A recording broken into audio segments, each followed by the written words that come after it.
Yes, so let me take the opportunity again to welcome all of you and to congratulate you because we are on level 3, lesson 13 out of 16. So we are getting to the apex of this program, and I'm sure it has been an exciting journey as we shall be evaluating towards the end. So the finishing of everything is very key, and I trust that we shall stretch more as we come to the end of the program and the beginning of a new journey altogether. So today we are going to have a lot of discussions, especially on the group projects.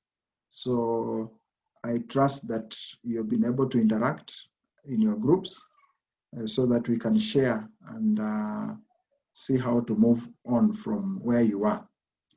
So let me straight away get to today's lesson. And we are on lesson 13. Lesson 13. So if you have your manual ready with you, we can be able to, we can open on today's lesson, The Power of Character in Leadership. It's on page 90, page 90. The Power of Character in Leadership. This is a very, very critical subject, and we'll do self-reflection as we go through the session. So just reflect on the concepts that we're going to exchange today and see where there are gaps, where there are strengths, and how you can be able to work around that. So it's my hope that we'll be able to enjoy the moment. And to kick on, remember to use our chat platform. What is your takeaway? Share your takeaway as we continue. I'll also engage you on a few areas that I will need your input. So let's just interact through the chat as usual. And to start us off, you can see my screen. I trust all of you can see my screen. When you see this image, what comes to your mind? One word you can share regarding this image that you can see on the screen. Just one word that strikes your mind when you see such kind of an image. Yeah, so you can just type on the chat and share on the chat. I'll check and read through. Yeah, confidence. Pastor Chege says confidence.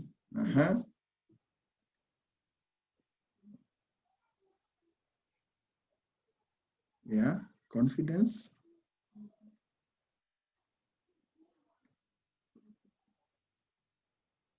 Anne has indicated legendary. Thank you, Anne. Kelvin, a focused leader. Let me take maybe two more. Finishing well. Elise. Finishing well, Elise. Thank you. Final one more. What comes to your mind when you see this image? Yeah, Anne Maina, leader in authority, a leader in authority. Yeah, all these are very good comment. Confidence, finishing well, leader in authority, demonstration of authority, confidence, legendary, and many others that I am sure you can share as we continue on. So this is a statue. This is an image. And the one truth about this image is that it will never change. Whether it is raining, it will still be the same. Whether it's sunny, the image will still be the same. And we'll keep on referring to this image as we go through this program, because one truth about this image, you can predict how it will behave in all weather. In all weather, the image will be static. And that is one concept of character. You can predict how someone will behave or act regardless of the situation. Regardless of the situation, you can tell when it is sunny, that person will be the same way when it is rainy, when it is cloudy, the person does not change. So this statue is an example. Nothing changes this statue.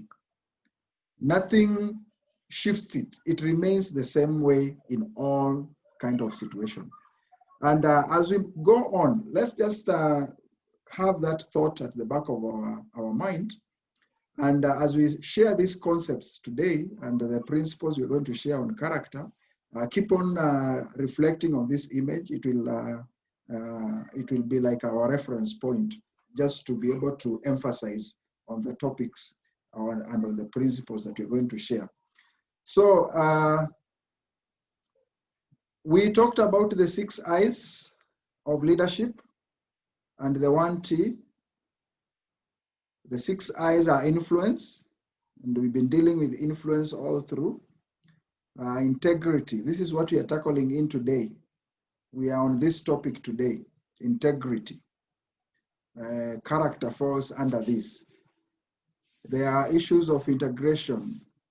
There are issues of impact. Some of them, we are not covering them directly, but they are applied as we discuss other concepts. Inspiration, intelligence, there are issues of knowledge, and issues of skills. So today we are focusing on the integrity, and more specifically, we are talking about character. And I will start with a concept by Dr. Tim Elmo, growingleaders.com, and it's based on, this concept is based on his iceberg model on leadership. And this is what Dr. Tim documented in his iceberg model, that 10% above the water, looking at this iceberg image, his model says, or his model implies that 10% above the water is leadership skills. And you can connect from where we started the journey. We started from almost a similar idea, but this one is now focusing more on issues of character and integrity. So according to him, 10% above the water is leadership skills. Probably you can add the knowledge and the experience. But now the 90% below the water is a leader's character. What is not seen, what is just manifested, because character is normally tested in privacy. It's tested in privacy. It can be displayed in public, but the testing will be done in privacy. So the 90% below the water is what holds the 10% that is above the water. And this is a loud message just to emphasize on how character is very key when we come to issues of leadership. And personal character significantly impacts on leadership image.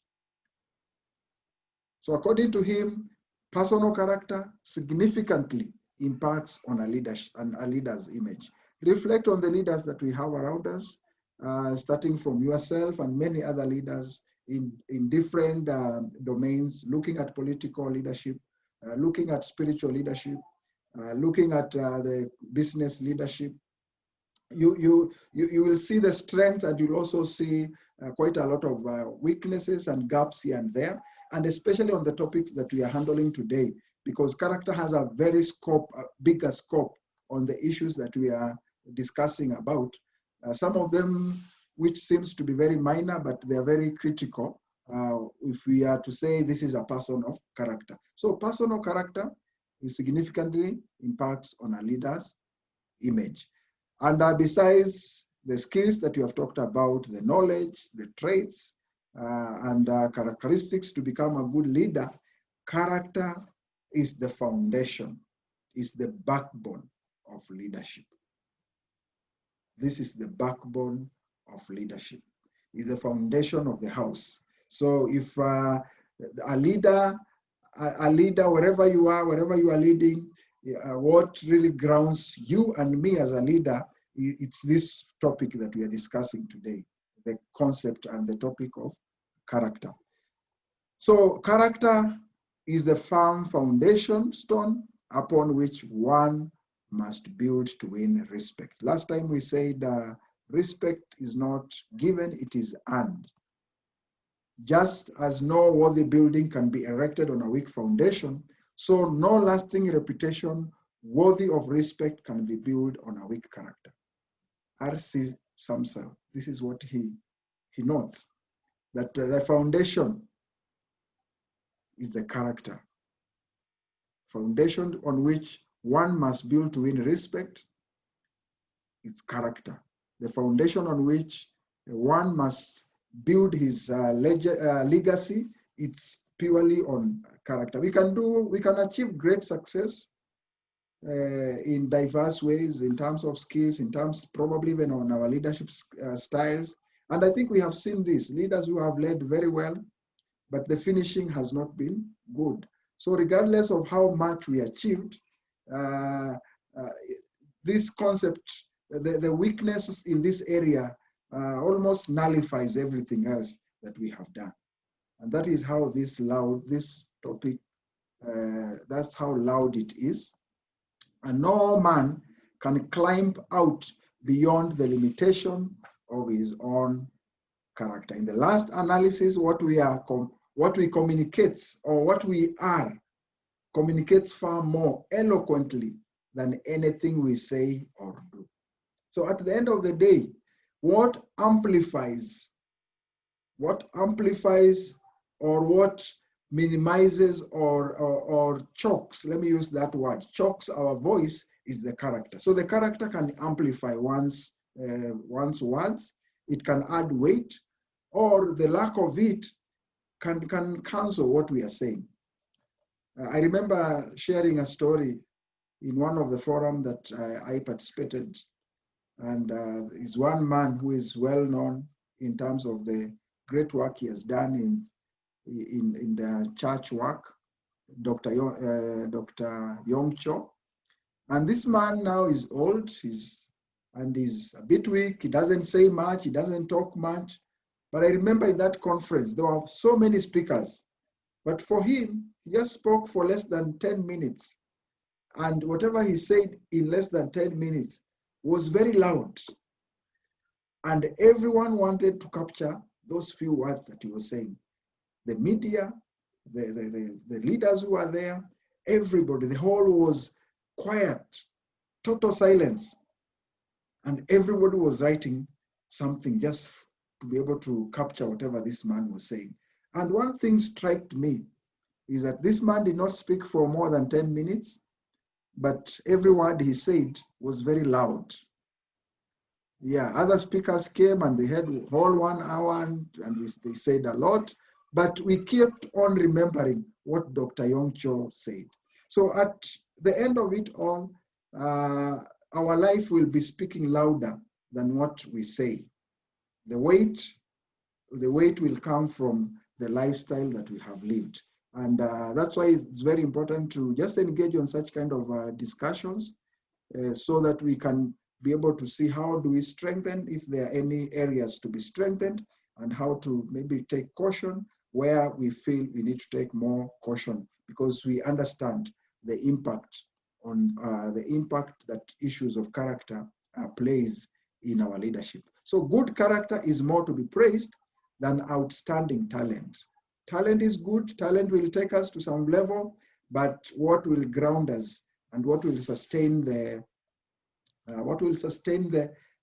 success is now the foundation that we have laid. So most talents are to some extent a gift, but good character, by contrast, is not a given to us. We have to build it piece by piece, by thought, by choice, by courage, and by determination. We are living in times where it takes a lot of courage to stand on your values and principles.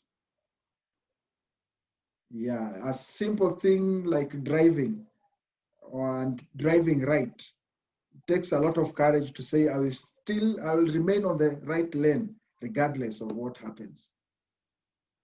And the temptations are everywhere. And that's why I said character can come down to very simple acts of daily activities. So it really takes a lot of courage now to be able to stand on our feet, because there's times that we are in, the environment that we are in, we have in a way exalted the otherwise, the weak in some of these, the weaknesses in some of these issues of character, than how we are embracing and acknowledging the importance of a strong character.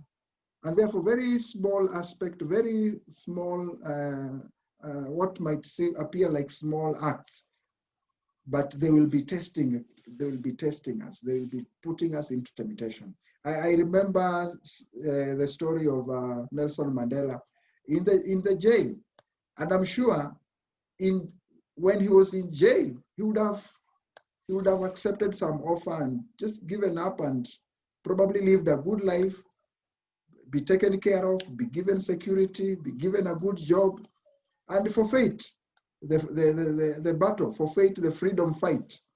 And he would have lived a good life, I believe, but would not have remembered him as we are remembering him today. But even where no eyes could see, no public eyes could see what transpired, he still remained firm on his principles and his goal and what he wanted to achieve. And I think that conviction is very important, because that is what will sustain us in public and also sustain us in our private life. So the respect that leadership must have requires that one's ethics be without question, and a leader not only stays above the line between right and wrong, he stays well clear of the gray areas. Alan Bernard. Yeah, so it's not just an issue of staying a leader, being right or wrong. We have to stay clear of the gray areas. Yeah, if it is white, it is white. It is what the Bible says, let your yea be yes and your no be no. There's no gray line or gray area in between. So this is critical, and this is very important as we enhance and strengthen our leadership. We enhance our leadership capability and strength. So what is character? Then we have talked and emphasized how important it is. But what is character? What is character? So we are on page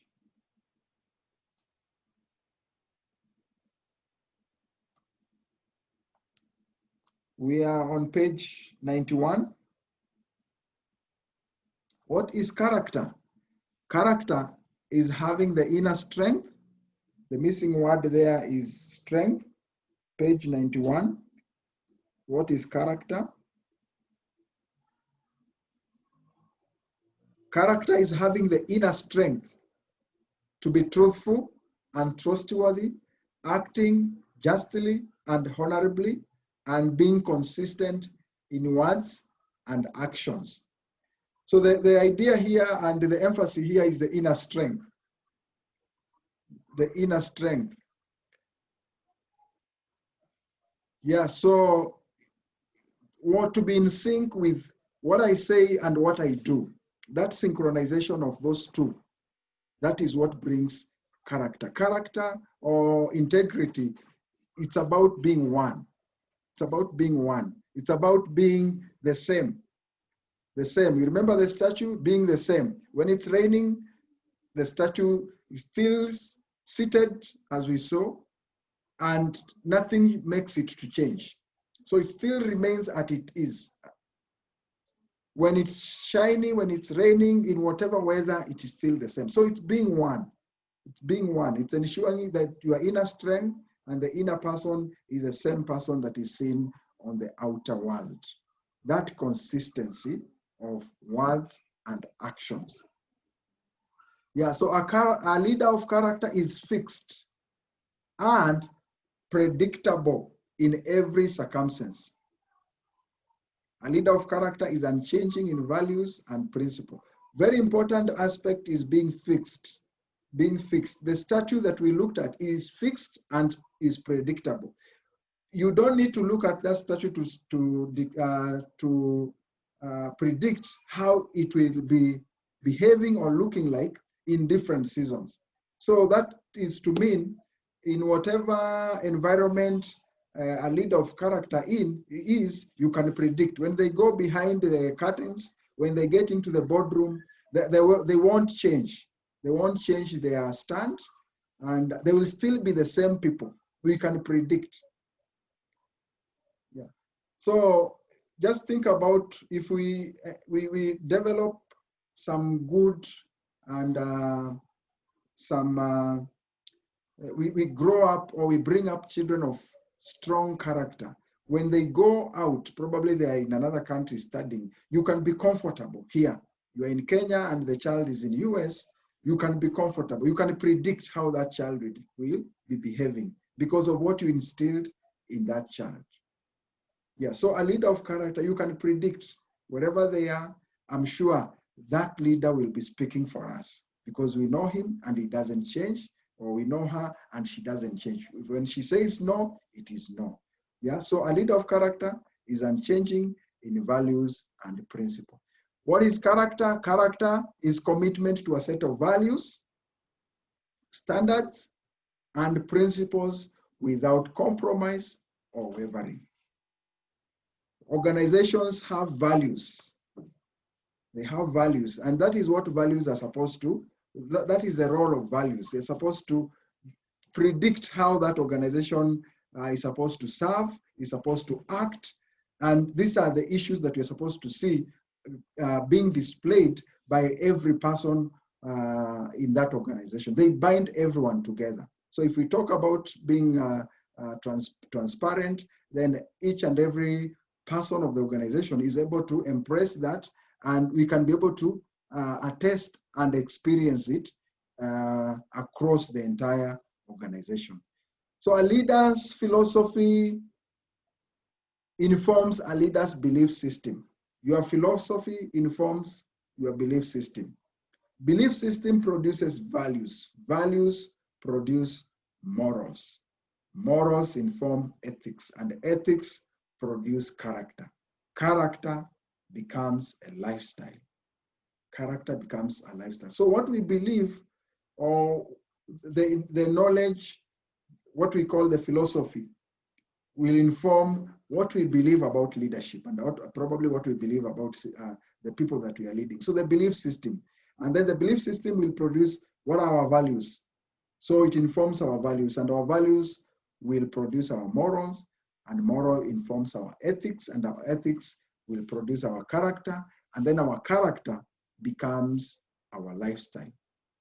Yeah, so I say that character speaks louder than what we say or what we do, because it's a lifestyle. It's a lifestyle. So regardless of what probably some leaders commit to say, commit to do, we in some cases, people are hesitant because maybe you are saying something, but your life is so loud on how people know you and how you have showed your character. So whatever you try to say, it becomes weak, it becomes weak, it becomes very, it's unbelievable. People cannot just take you by your word, but they will take you by your lifestyle. So let me just remind you of this. I'm sure you probably might have come across this. Watch your thoughts, they lead to attitudes. Watch your attitudes, they lead to words. Watch your words, they lead to actions. Watch your action, they lead to habits. Watch your habits, they form your character. Watch your character, it determines your destiny. So it seals everything else. It's the apex of all these aspects that we are looking at. So a person who values its privileges or your privileges above the principles, they soon lose both of them. They lose the privilege and they lose the principle. So when we get into the privilege of leadership, then the privileges should not overrule the principles that we believe in and that informs our value systems. So character, in a summary, is having the right values, doing the right thing, and being the right kind of a person, and being consistent, being predictable, being fixed, both in terms of what we say and in terms of what we do. So leadership character is comprised of, one, the issues of self-discipline. Page 90, I think I'll take you back a bit. Page 90, we rearranged this just to ensure the flow there is a sync in flow. So leadership character is comprised of self-discipline. That is the first one. The ability to do what is right, regardless of emotions, popular opinion, or feelings. Self-discipline. I can be able to do what is right, regardless of what I feel. I might be feeling otherwise, but it might not be what I ought to do. So regardless of the emotions, regardless of the popular opinion, sometimes we have to go against the popular opinion, or regardless of the feelings. But the popular opinion is very key. I mentioned we have, in our society, we realize we are in an environment that praises popular opinions, and they might not be right. They might not be right. So how do we stand against that, and how do we stand against these forces so that we can be able to stand and be predictable in terms of what we say and what we do, or what we are supposed to do, and we believe it's the right thing. So core values is the second component. Principles you live by that enables you to take a moral standard. What are your core values? What are my core values? Yeah, I remember Joseph with Potiphar's wife, and I'm sure there is something that Joseph stood for that made him to remain who he was. So our core values protect us. They protect us. They are able to. They give us the guiding hints in different setup. Because this is what I believe. Then, if I weigh whatever situation I'm in, I'm able to make a decision based on my core values, the principles that I believe in, and the principles that you believe in, and which guides and helps you to take a moral stand. The sense of identity, a realistic self-image based on your gifts and personality. Sense of identity. The key word here is a realistic, being authentic, being real, being myself. Yeah, and this really is, this protects us, because if I'm myself, then I will not change. I will be the same person. But if I'm not myself, then I might forget and become myself. So, but if I'm myself, I'll be consistent. I'll be consistent. So I'll not struggle to protect the other image that I've taken. So I will be free. I'll just release it. This is Joseph, and this is how I behave, and this is what I say. So there's nothing else I'm trying. There's no mask beyond what you can see. Yeah, there are leaders who have many cards and many faces. So it depends with what we are dealing with, what we are talking about. I'll know which card to produce. And as I put one card on the table, the other card is under the table. So I'll be playing around with my cards and the images. It's like those plays where you see one person putting on those dramas. One person puts on a mask of a different face, goes behind the scenes, changes, comes with another one. The same guy, but he can play like more than 3-5 roles with the different masks. But here we are talking about being authentic. This protects me. I don't struggle to bring out the right person or the different faces. I'm just consistent. Emotional security, the capacity to be emotionally stable and consistent.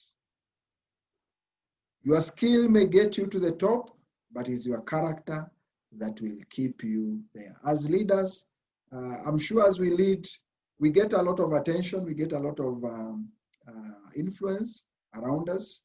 And this kind of information is important because it might act as a reminder on just how critical, how important we are, but also how vulnerable we are as we continue to serve people, and therefore just to refocus us so that we don't lose the most important aspect in our life. Why character matters? Character and integrity are the most valuable assets of a leader, and character engages trust, shows commitment, and proves ability. Character proves ability. So high ability without character, then there is a problem. There's a gap there. So it's the weight. It's the weight that gives the power. It gives power to the ability. It proves ability. It shows who a leader truly is besides what he or she says or does. Yeah, I think this is something that we are struggling with, as I've mentioned. And that's why when you even hear some people being called leader, there is a problem. The word, you feel like the word is being misused because it doesn't really come out clearly when we try to look at these qualities in the people that we are calling leaders. Why character matters? Character is the most critical force of leadership that shapes a leader's life. Without character, every other aspect of leadership is at risk. Character establishes a strength and strengthens a leader's inner life. Character ensures private victory, that is character ethics above public victory. So the first victory that we all need to embrace is the private victory. That is the inner victory. The inner victory. At the end of our life, what will really determine if we have been successful or unsuccessful is that inner victory, the private victory. What I feel when I'm alone.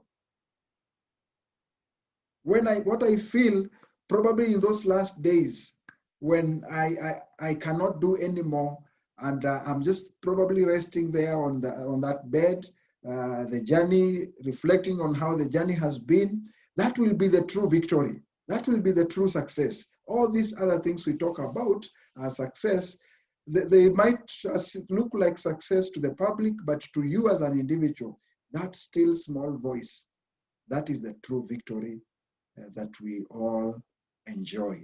The real success in life is the private success.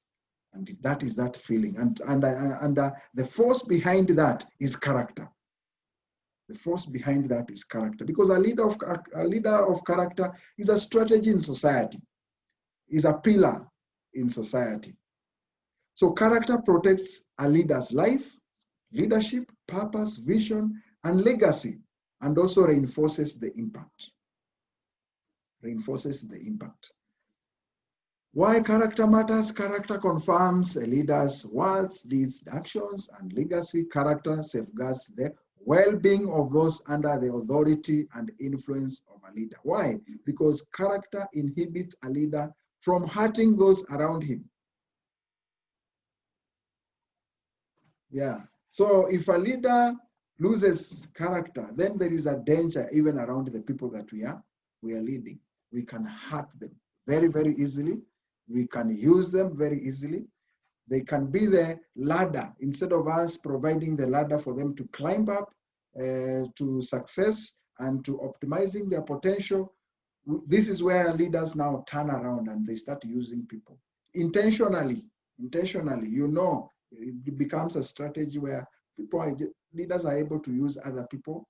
And at the end of it all, there's no real value that you are impacting in these people. So character inhibits a leader from hurting those around him. A hurting leader will hurt others. A leader with weak character will also hurt the people that they are leading. So character influences the morality of followers.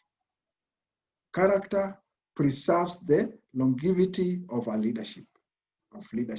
Leadership is wholeheartedly about personal development in character, in attitudes, and strength. We've been talking about strength. And probably you can add aptitude. Aptitude, that is the educational aspect, and the impact a leaders makes on followers, and how leaders are also followers as they produce more leaders. Leaders of character, they have no problem reproducing leaders. They have no problem mentoring greater leaders than themselves. That is their joy. That is their joy.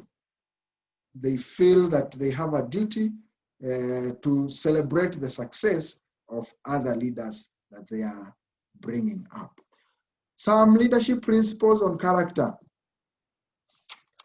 So I trust you are still sharing your comments as we move on. We'll look at them. We reflect on those comments as we take a breather after this lesson. So let's move on to page 93. Page 93, leadership principles on character. Page 93.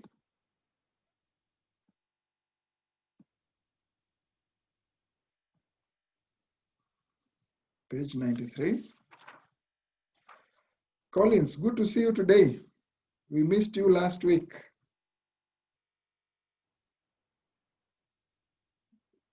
Karibu sana.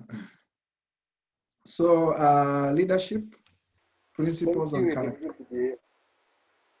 Welcome, Collins.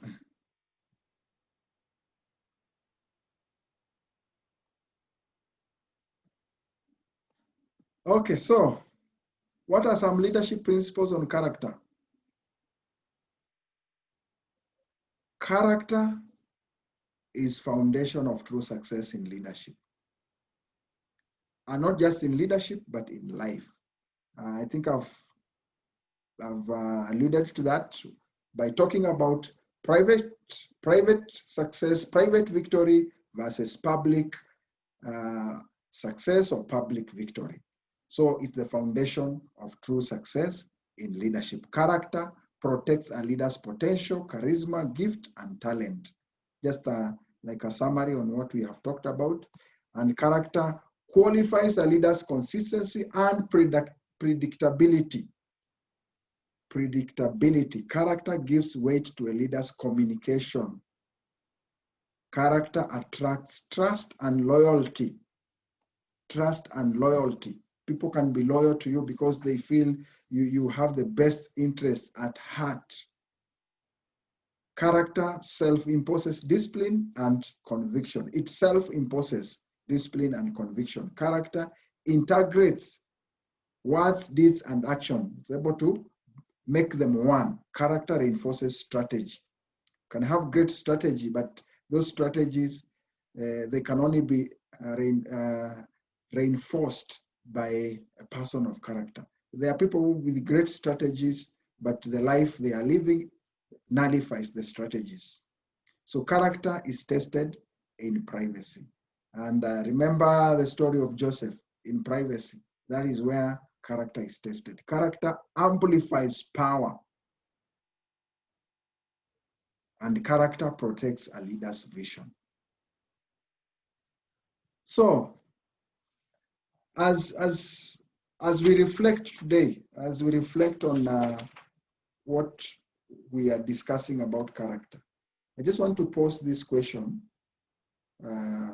We discussed this probably maybe for 5 minutes or so. As a leader, how do you build a strong character? How do you build a strong character? And this one, I think I wish if you can unmute and say something and share and contribute on this, that will be good. But if you can also share on the chat, that will still be okay. So if you feel you can share something on this and you want just to speak it out, please feel free to do that. And if you feel you want to use the chat, please continue and use the chat. But as a leader, how do you build a strong character? How do you build a strong character?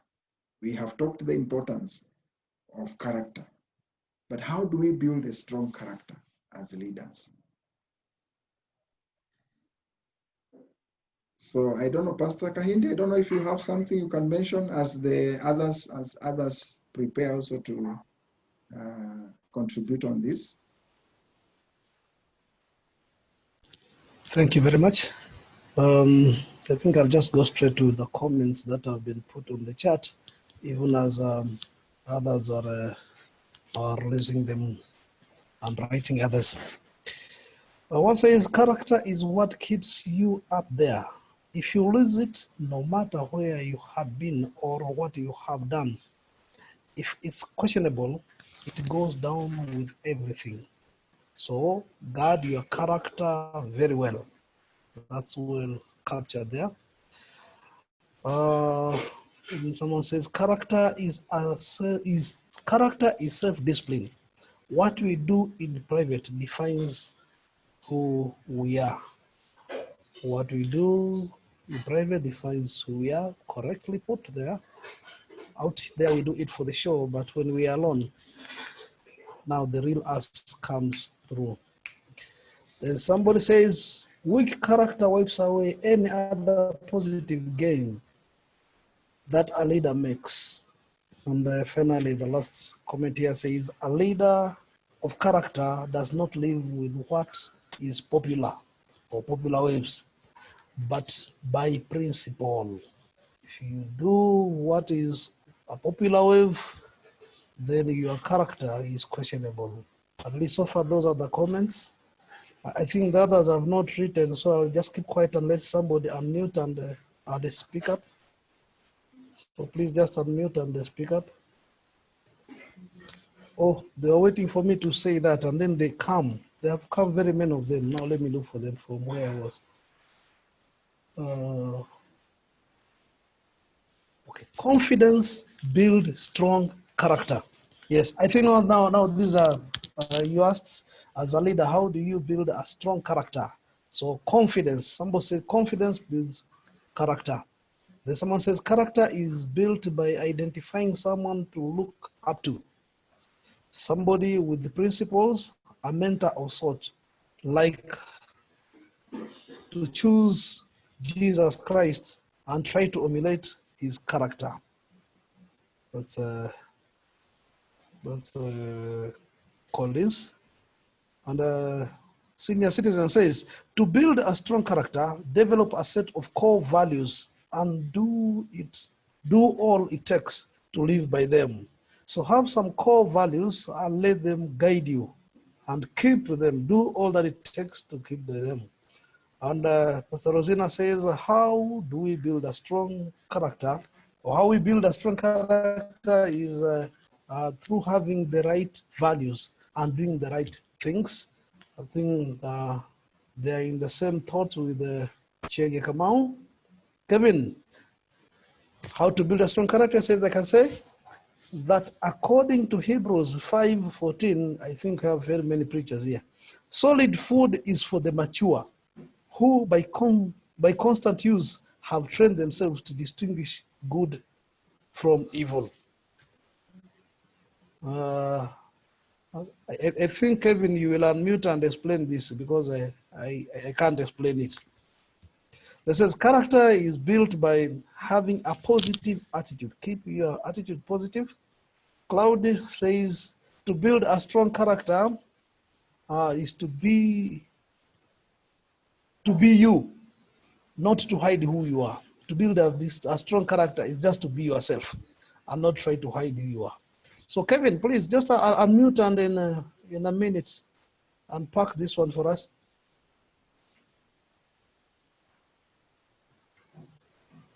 Hello, everyone. Hello, Kevin. Okay.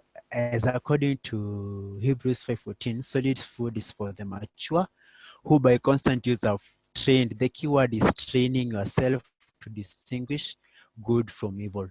So it goes to the point of the action part.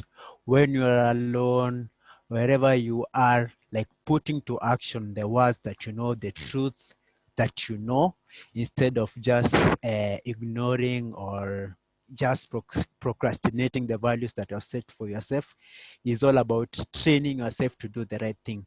We remember of the parable of a person who built his house on a sand and another person on a rocky place.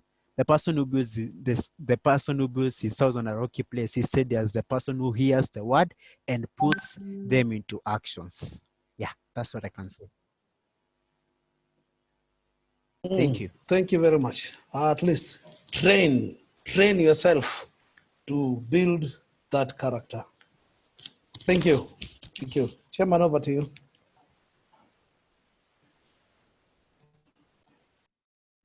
Wow, wow. This is great. Build a strong character by creating a positive belief system, train yourself, and live by them. That is Samuel. They are still coming. I think Reverend, it's like we are now warming up. We are starting the class now. Yeah. So a strong character is built by having the right actions. Yeah, Kyoko, all the way from Twapa.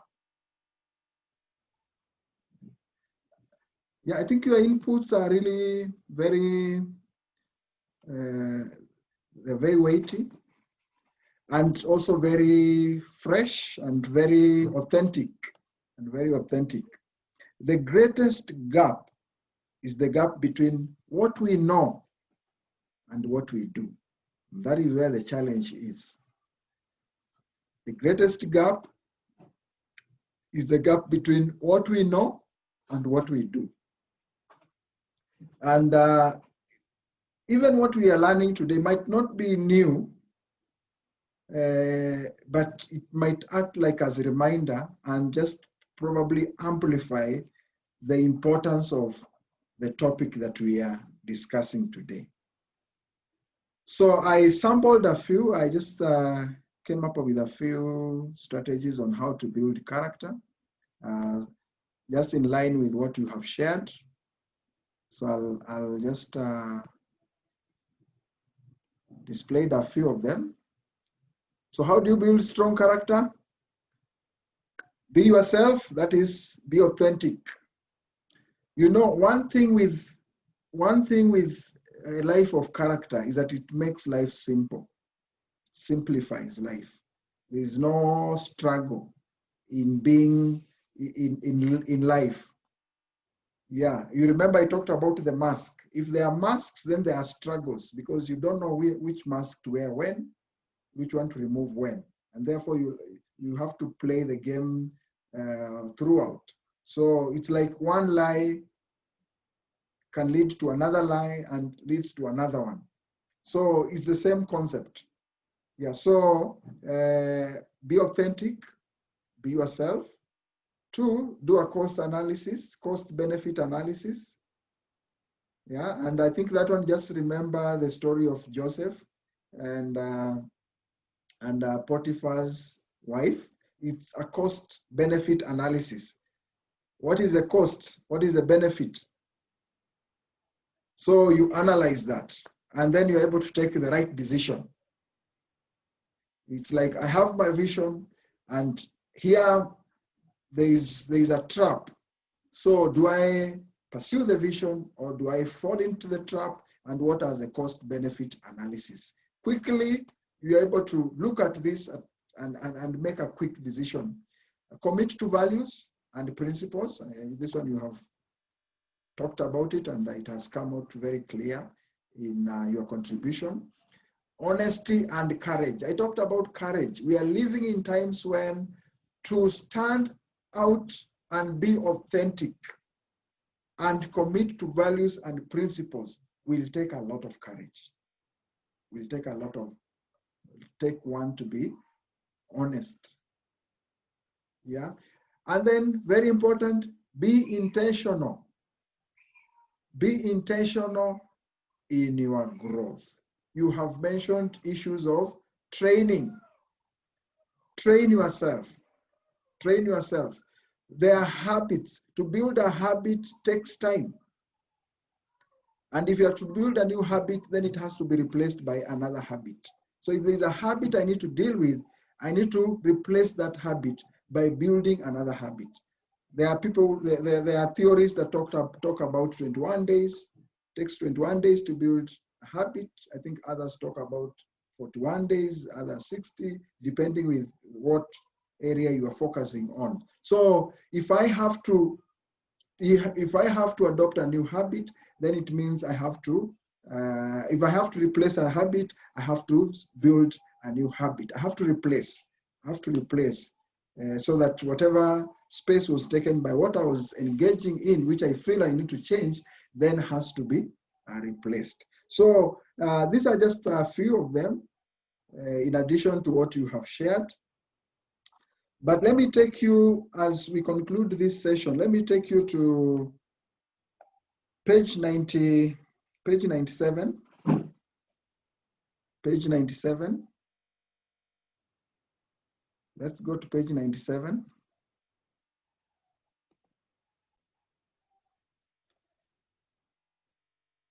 This is our challenge, this week's challenge. And I think I just want us to take this exercise very personal and commit to it. Evaluate and rate your character ethics on a scale of 1 to 5, where 1 is weak character and 5 is strong character. And then part B, formulate a personal code of ethics and standard to safeguard and reinforce your character. And there are some character qualities there. 1, integrity. 2, humility. 3, fidelity. 4, temperance. Courage. Justice. Patience. Honesty. Simplicity. Modesty. And golden rule. So where they are, the character quality may not be clear, feel free to check. You can check, because I can't get into the details of each and every one of them. You can just check from other literatures, just to be able to understand what the character quality means. And then you can be able to rate yourself and come out with some action points. What action are you going to take? If you feel you are in the scale, there is a character quality which is rated 1, and this is a character quality that needs to be enhanced. You point it out as one of the character that needs to be enhanced. What are some action steps, the action points that you need to take, and probably even indicate the time frame so that you can be able to work on that new part of strengthening your character. So with that, we come to the end of today's session. I want to give you some time to get into your groups, and then probably discuss your project. And from that, we'll give you some time to make a presentation, and then we'll also give you some input so that you are able now to move on with working and preparing your projects, because we are nearing to the end of this program, and we'll have a dedicated moment where each and every one of us or each group will share their output in terms of the project that they have come up with. So let me put you in the groups, and as I do this, if there is anything on the chat, probably Pastor Kahindi, you can help us look at it, but I just want to go straight away and put you in the groups.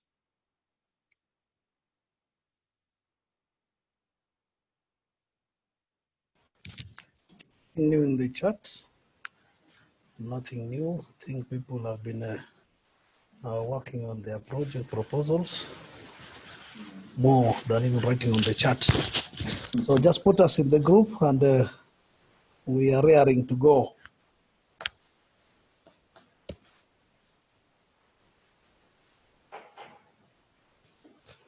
Now, for those of you, is there anybody without a group anyway? Just put on the chat. Is there anybody who is not in a group?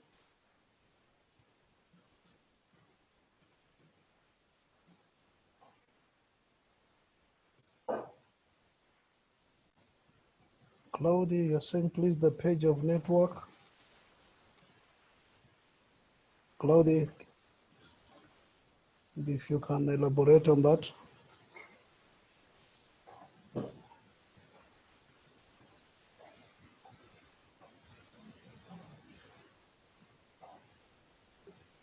Okay, Chairman, if you're ready, let's just go to the groups. There is a Claudia had written something I couldn't understand, but we'll get back to him when he's there after the groups. Okay, so let me assign you to your groups, and then just move right away.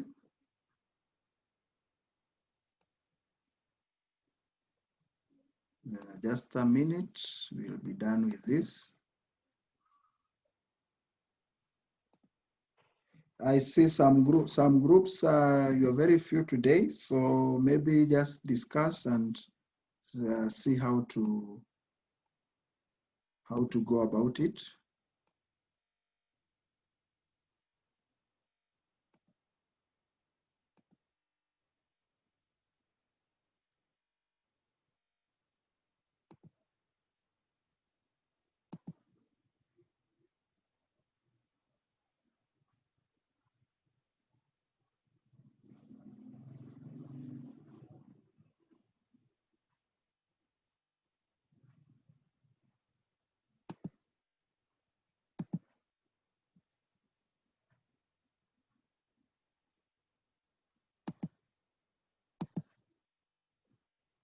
Okay, so group one, we already have Elias and Kevin, so we'll engage, and maybe in the next 10 minutes, we can come back and see where you are.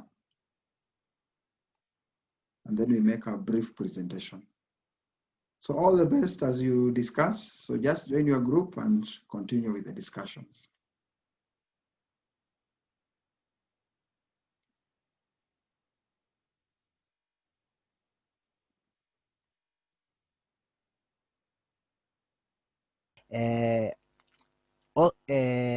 Also, in the case when this will cause young people to be confident in themselves and in the ability that they have. On the methodology, I'll state a few points. one of them, I think first of all, we want to appreciate what the government is doing, the competency-based curriculum that is happening in various schools, whereby we have the teachers like maybe identifying the talents, the gifts. We appreciate that.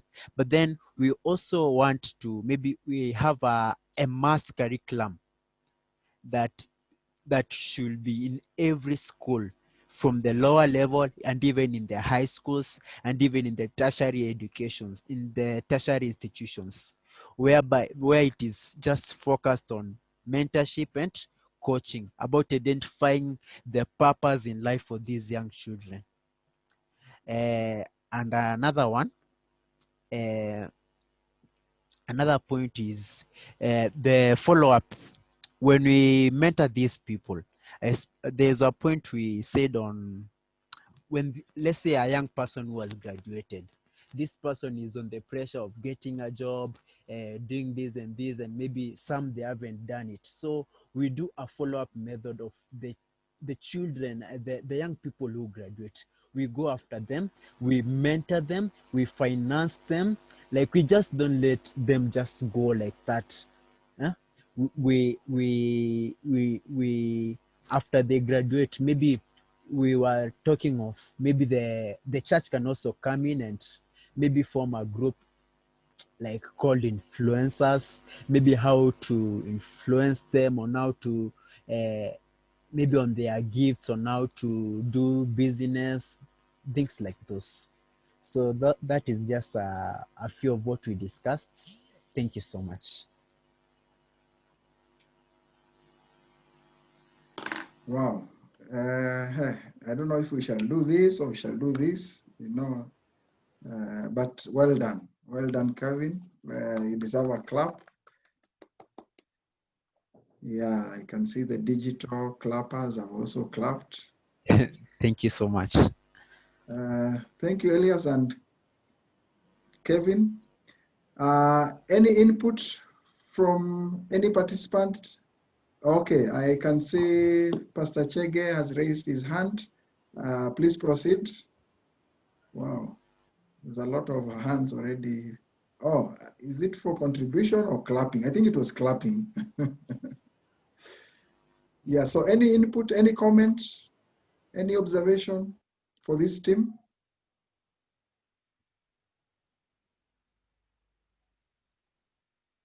For group one, comments for group one?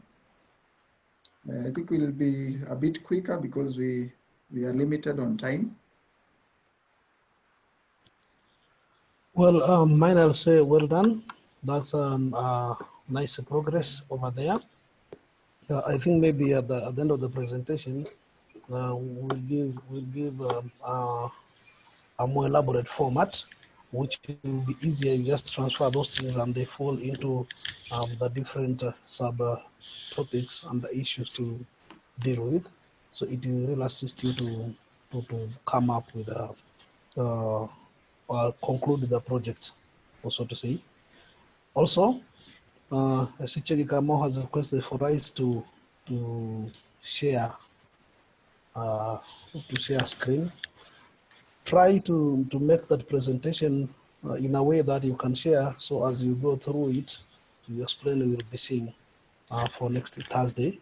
You may not be having a laptop, but you can forward it on email to the chairman, and then he will share on the screen and you will go through it. This goes to all of us, all the groups. So it's good when we do that, because at the presentation skills, that's where it comes in. We need to learn all that. Thank you. Okay, thank you, Reverend Kahindi. Mine will be brief. First, to congratulate you as the team. Your topic is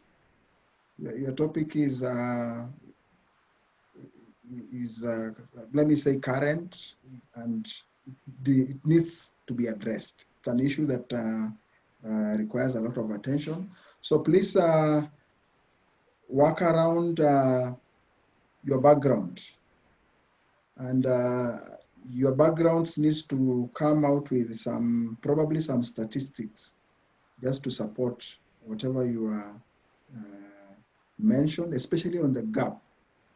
There are a lot of research out there, so look around some research that are pointing out on this gap just to reinforce your proposal. So that will be on the background. Also, the problem statement. Please come out very clear on the problem statement. What clearly are you addressing, and let it also be supported. It might build up from the background.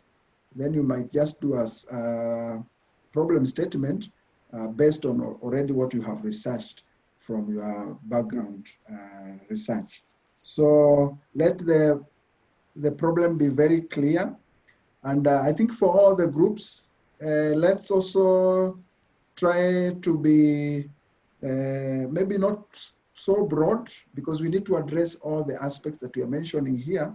The issue is you can be, if you can be broad and also address the issues that you have talked about well and good, but if you can narrow down and be very specific on an issue which you can run with, that can be much better, because we are looking at something that probably we can run with it from this time henceforth, something that you can implement. So the logical flow is very important, from your introduction, your background, your problem statement, your justification, your objectives, your methodology. They need to flow so that even when you are making a presentation, it's very easy for people just to flow with you. But I'll provide that. I will resend that structure again. Methodology. The essence of methodology, how are you going to achieve, or how are you going to implement the project? This is important. You have mentioned a number of,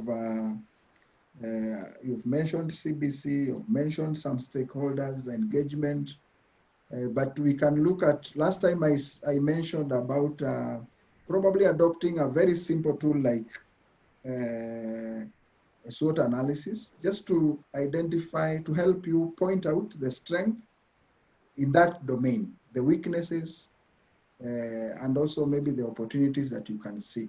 But you need to do some more research on methodology. How are you going to roll out? You're going to roll out this project.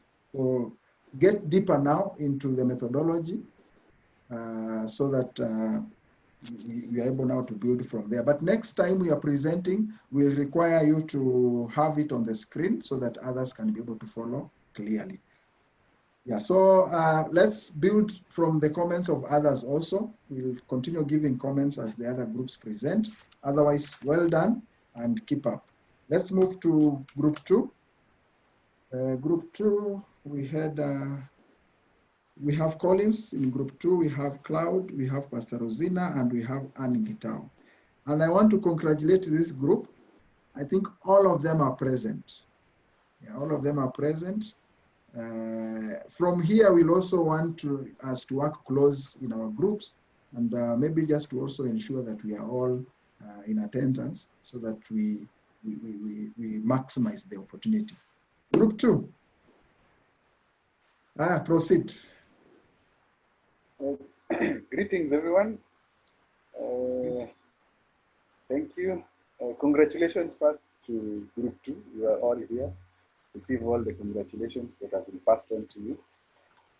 We had been tasked with this opportunity to come up with a project. I think, sorry, I was absent last week, but I see we had made a lot of progress.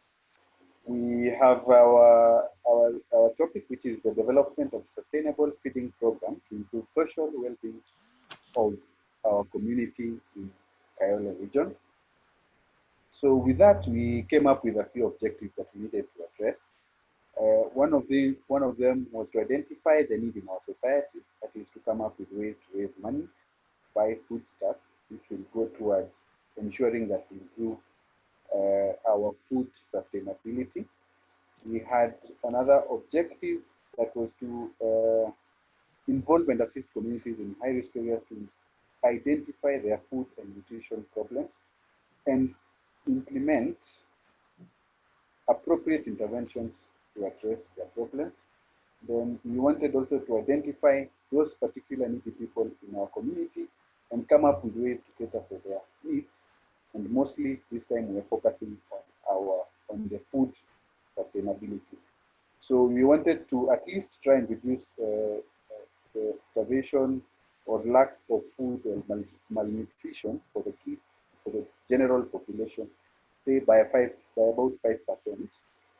So the justification we had was this is a real problem that is facing our society.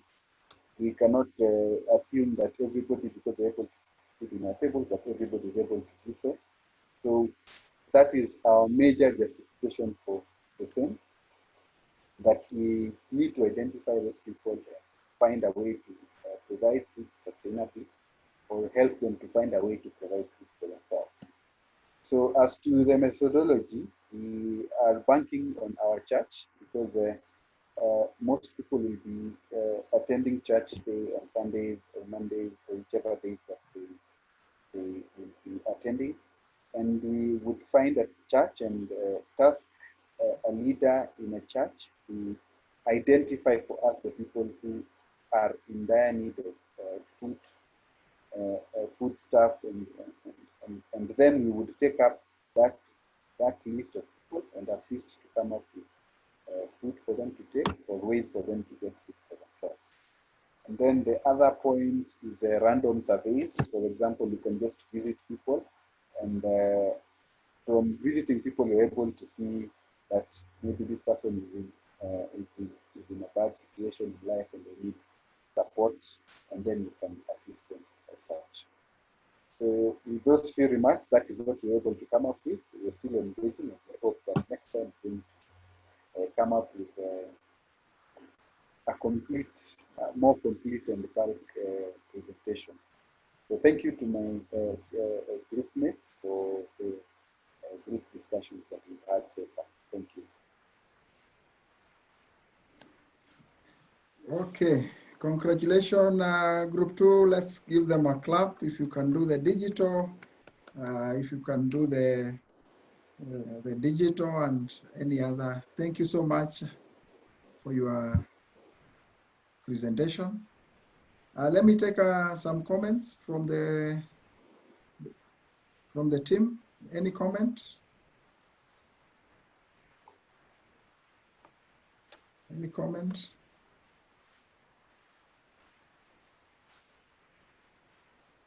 Okay, Reverend Kahindi, any comment?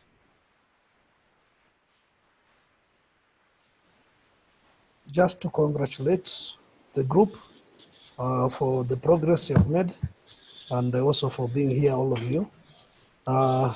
Again, as we said to the other ones, let us see your presentation on the screen, and we will be able to follow the flow better.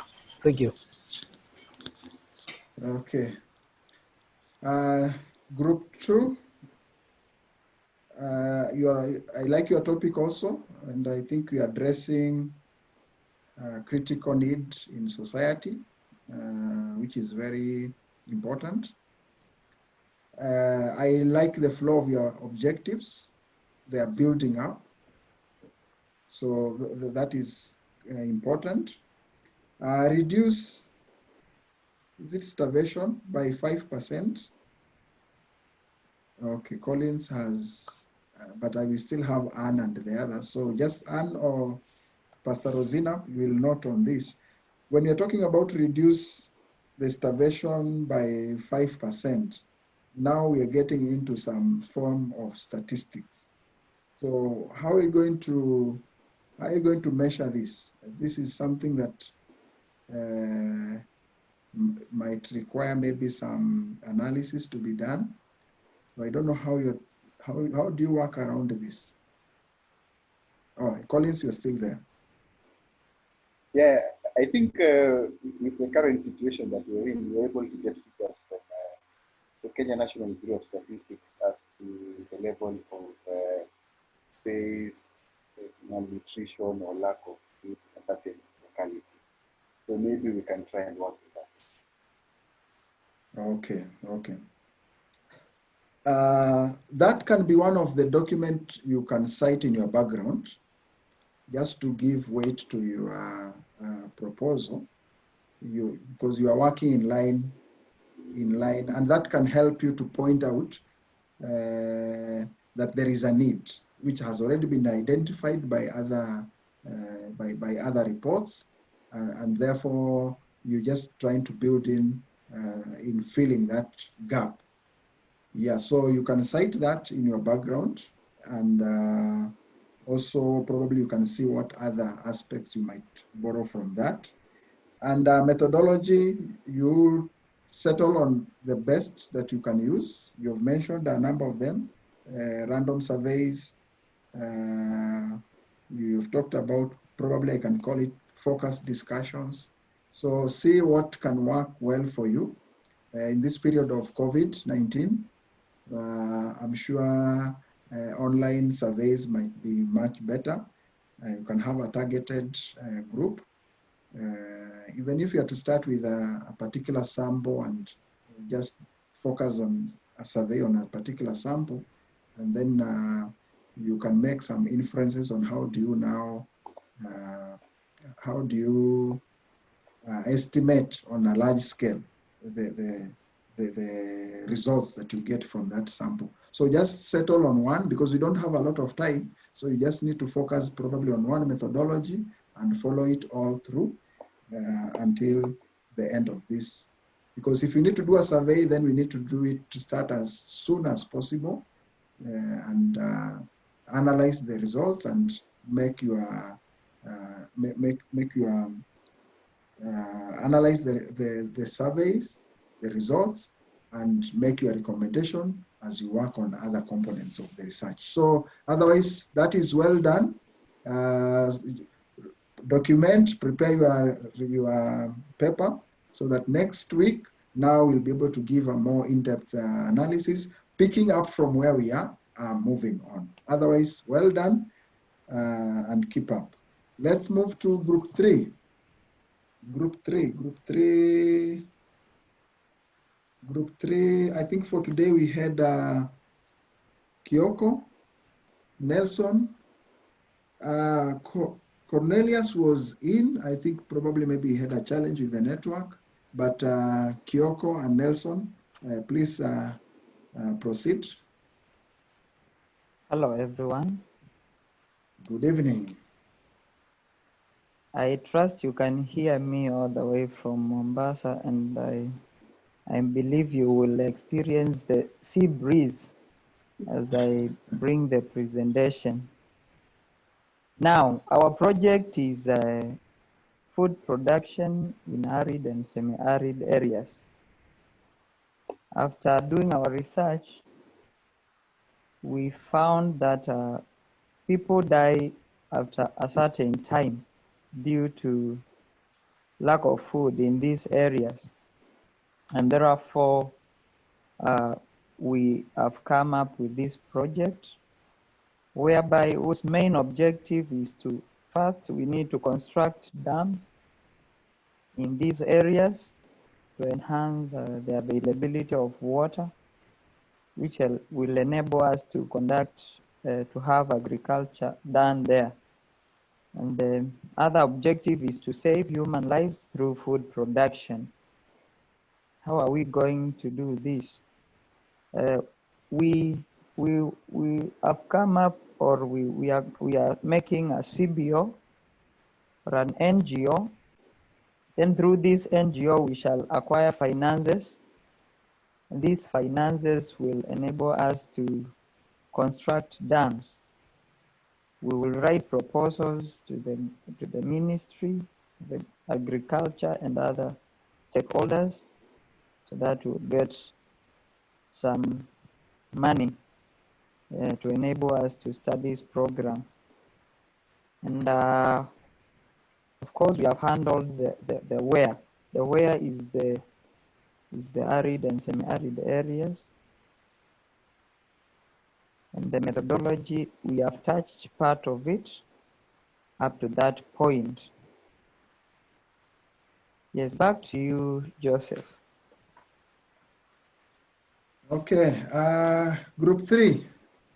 Well done, group 3. Let me take any comment from the participants. Any comment from participants? And feel free, you can, if you need to understand something, you need some clarity, or you need to give some comment, observation, feel free.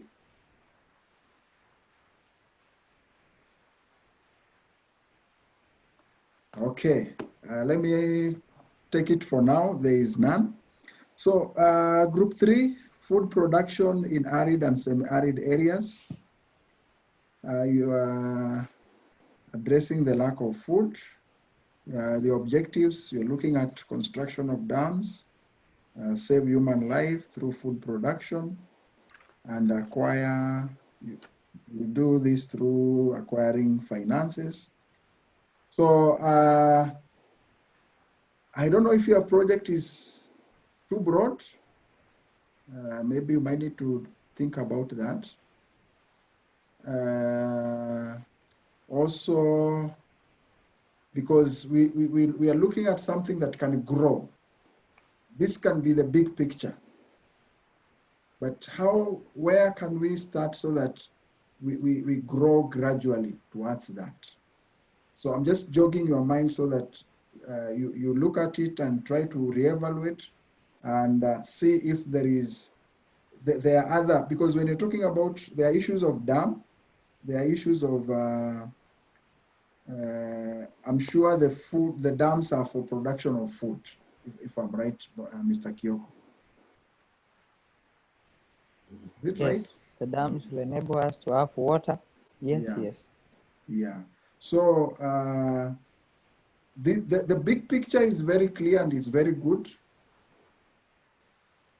and it's workable. But if we are to take action almost immediately, where do we start? How do we gradually probably grow this? And how feasible is it? Remember, we talked about SMART objectives, and SMART objective, we are talking about specific objectives, measurable, they are actual, they are realistic, and they are time bound.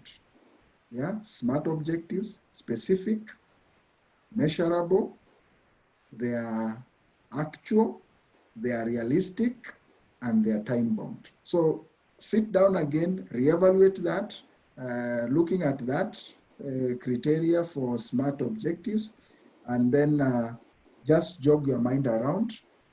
What you have is good enough, it can work, but if there is another way, you can revise it so that it builds on towards the bigger picture, that can still be a good idea. Otherwise, well done for this good work. Document it. Next time, we'll do some presentation. So prepare your write-up early in advance. I'll give some guidelines on that. Thank you so much, Group 3. Finally, Group 4. Whoever is presenting, please proceed. Group 4.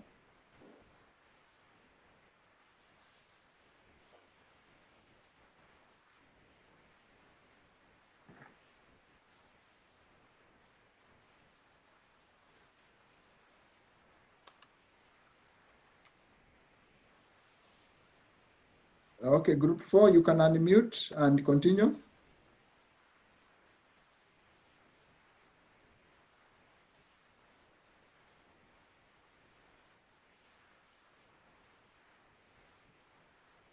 Group 4,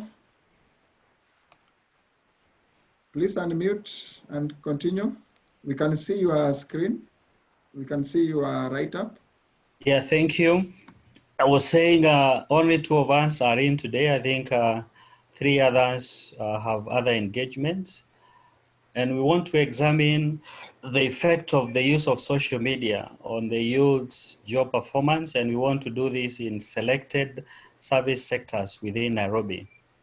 Now, our statement of the problem, looking at the world today, we have tremendous growth in technology and business, the use of ICT in the issue of efficiency and productivity, And therefore, many organizations are adopting advanced technologies for their business operations with an emphasis on social networking.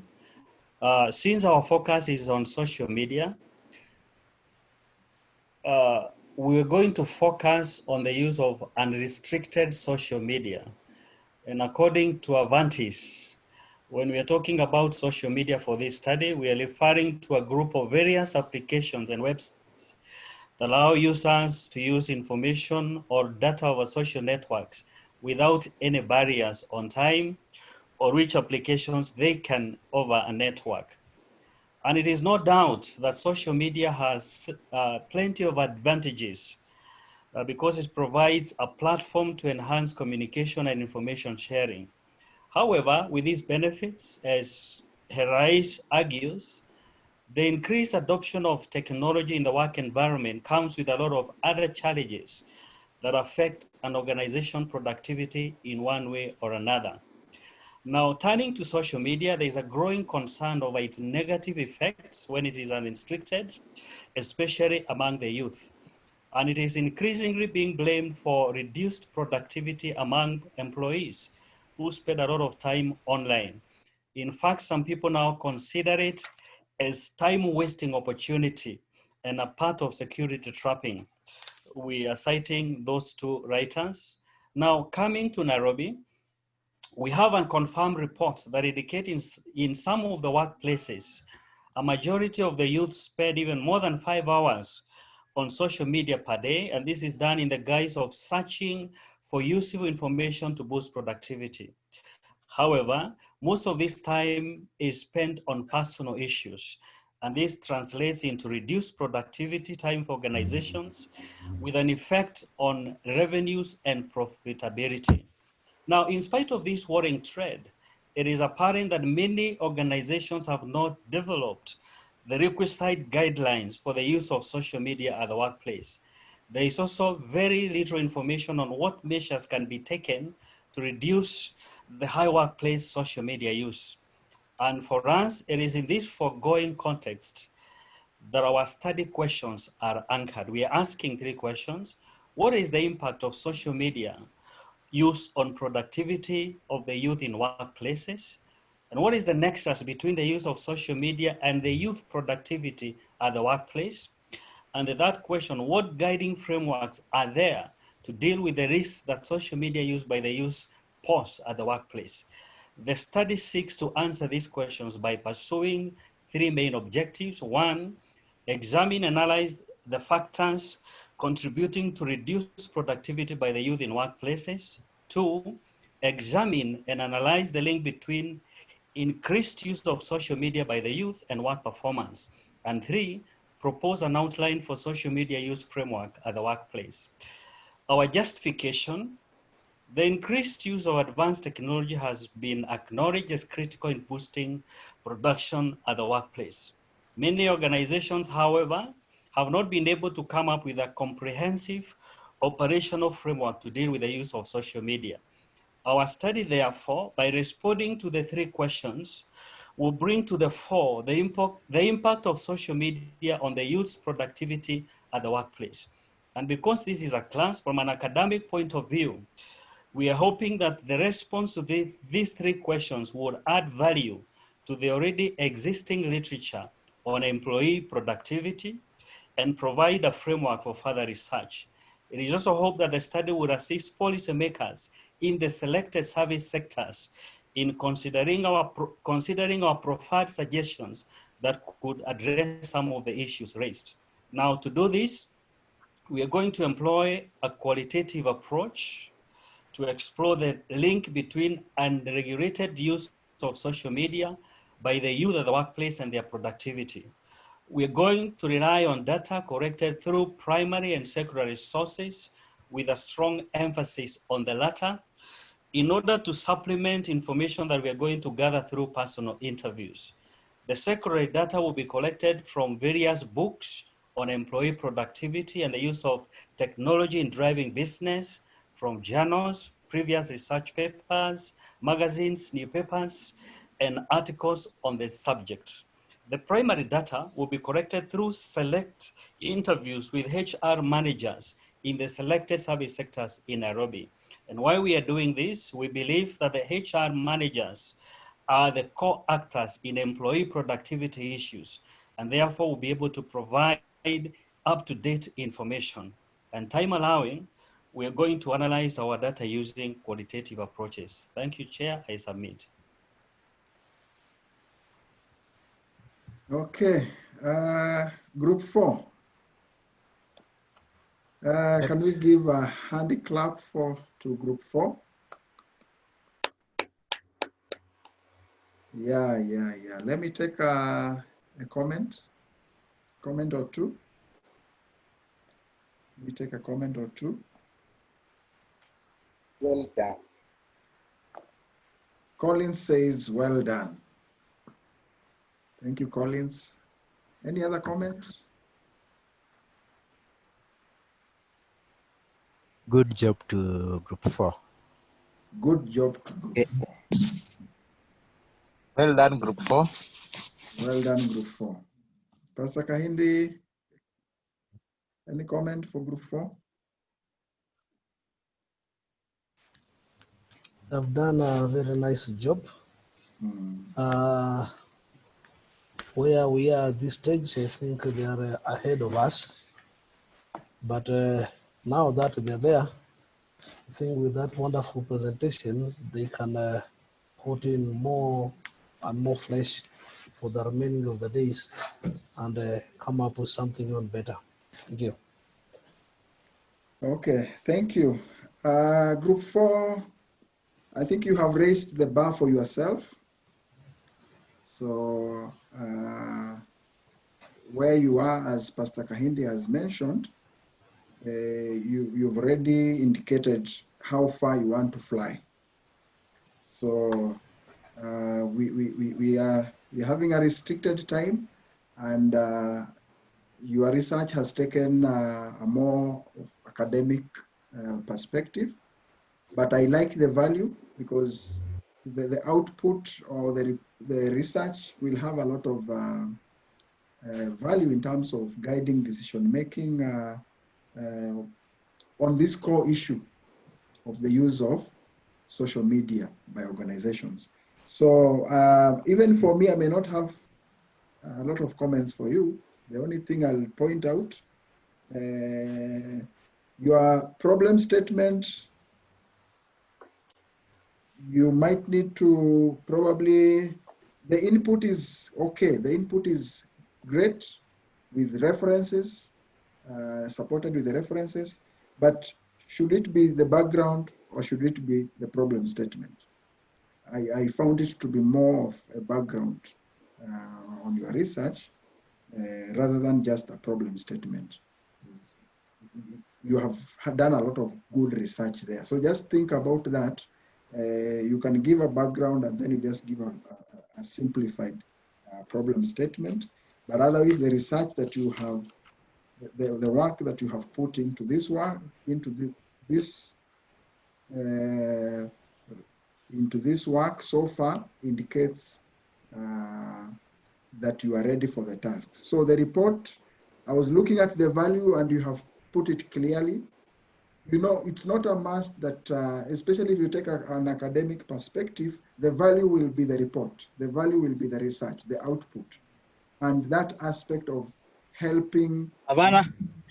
Klasi imetupata hapa kidogo, nataka kumalizia kwanza. Okay, sorry. Yeah, that aspect of guiding decision makers, that is also a value and is something that we appreciate. So even if you don't really engage on a practical project, you take an academic perspective, we are looking at the value.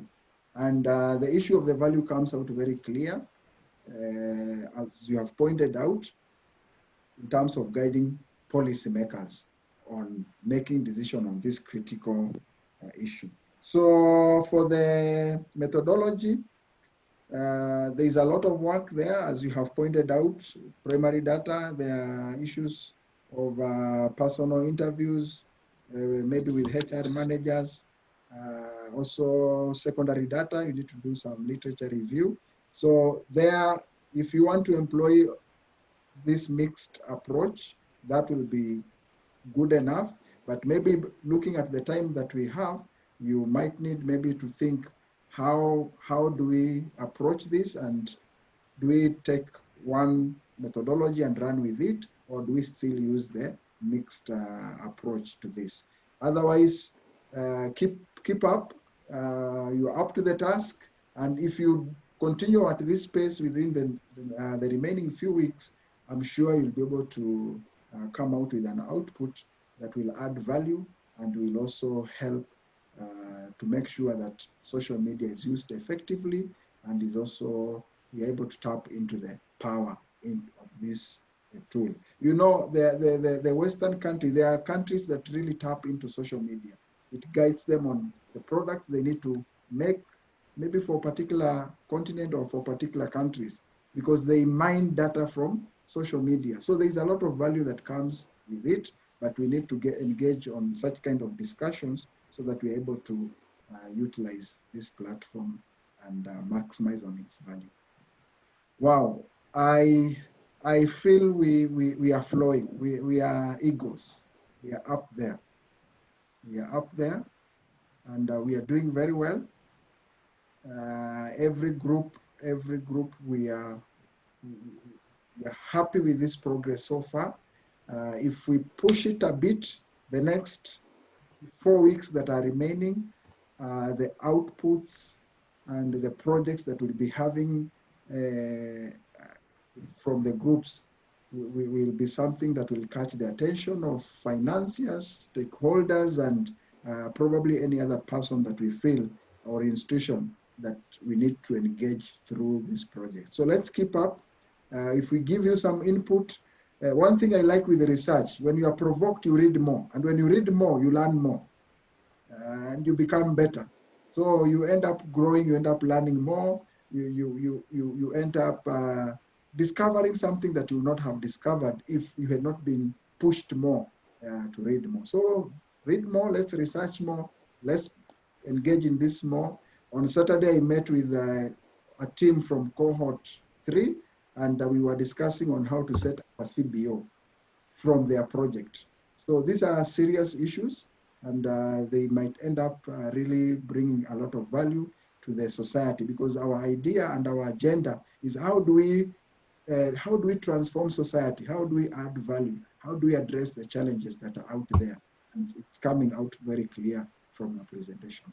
Otherwise, I want to pause there and congratulate you, and let's keep up, let's keep pushing on. Pastor Kahindi, please conclude and pray for us. Thank you very much, leaders, for having made time today, and thank you for having pulled your weight through the presentations. As you can see, Group 4 has raised the bar, so we expect nothing less next week. Group 4, you have given us a challenge, but you have also given yourself a challenge because you're only expecting it to be higher. So I think we'll be tighter next week, and that is good because it means we are growing, it means we are learning, it means we are serious about what we're doing, and we shall certainly get somewhere. May I wish you a good night, and let us pray as we conclude. Father, in the mighty name of Jesus, we thank you for this session that we have had. Lord, for everything that we have learned here, may you, Jehovah, allow us to retain it, and above all, allow us to practice it for the betterment of our lives and the lives of the society and the people around us, and the many people that, Lord, you have given us and you'll give us to lead. We pray, Jehovah, for your grace, even as we learn more and more. We pray for our leader. Give him more wisdom and more knowledge, O Jehovah, even as you have given humility to take us through all this. We honor you, Jehovah, and pray for blessed night or blessed day for each and every one of us. In Jesus' name we do pray and believe. Amen. Amen. God bless you. God bless you, and have a blessed night. And Anne, have a blessed day. Amen. Amen. God bless you too. Amen. God Good bless night, you. leaders. Night. Good evening. Good night.